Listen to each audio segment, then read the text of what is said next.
A man suspected of raping a woman at knife point twice near Balboa Park is no stranger to police. Ismael Hernandez was arrested over the weekend. The attack he's accused of put an entire community on high alert. Today, 10 News spent the day digging into his past, and we have team coverage. So let's begin with 10 News reporter Vanessa Hefty. And Vanessa, you learned Hernandez has a history of crime that got even more violent. Yeah, Hernandez is accused of raping a woman here in Balboa Park. Prior to that, he was convicted for peeping on women and secretly taping them. He also went to jail for robbing a man, attacking him with a metal pipe like this. 27-year-old Ismael Hernandez Jr. of Chula Vista has been in and out of jail. Police say he raped a mother by knife point twice, once in Balboa Park and again blocks away. Another woman recognized this sketch and says Hernandez tried to attack her outside of this Hillcrest restaurant, but she managed to get away. Hernandez's troubles started in 2009 when he was arrested for street racing. Later that year, he was caught secretly filming someone, one at a Panda Express restaurant. In 2010, he was arrested for prowling and peeking, where he served a 6-month sex offender counseling program. And in 2012, he was convicted for felony robbery and assault with a deadly weapon. We uncovered 6 sympathy letters written on his behalf to a judge by family and friends. All point to a drug and alcohol problem. One letter, written by the mother of his young son, says Ismael has 2 different personalities.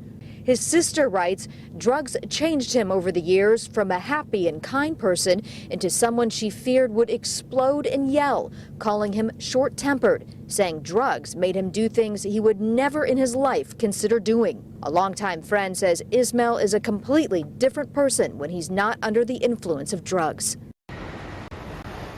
And we also heard from Hernandez's boss, his former boss at the Broken Yoke Cafe here downtown, where he worked for 6 years. In those letters, he says that Hernandez was once his best employee, but he had noticed a dark change in his personality. Reporting live from Balboa Park, Vanessa Hefty, 10 News. So violent. Thank you, Vanessa. And last week's attack has shaken those who live near Balboa Park. 10 News reporter Jessica Chen is there with what neighbors are doing now to protect themselves. Jessica? Yeah, the first attack happened right outside this restaurant here as a woman was leaving, but she was able to throw her bag of food in the guy's face. Now, after this attack, those who live in the community are now coming together, and they're doing it in hopes of planning regular community meetings. It's so those who live here can talk openly about any suspicious activity they see. One of the organizers says he's hoping he can get an official to guide them through the process. Steve Brandt, who lives in this area, says it's important to do this so everyone can feel a little safer.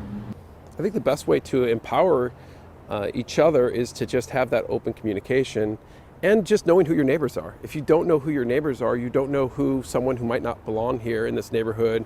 And when you see something suspicious, it's hard to tell if you don't know who your neighbors are. Now, Steve says they plan to hold their first community meeting this weekend. Near Balboa Park, Jessica Chen, 10 News. We pulled up this crime map to show you the number of sexual crimes that have happened near Balboa Park. There have been 16 reported incidents since the beginning of the year, and that doesn't include the sexual assaults from last week. New information is painting a disturbing picture of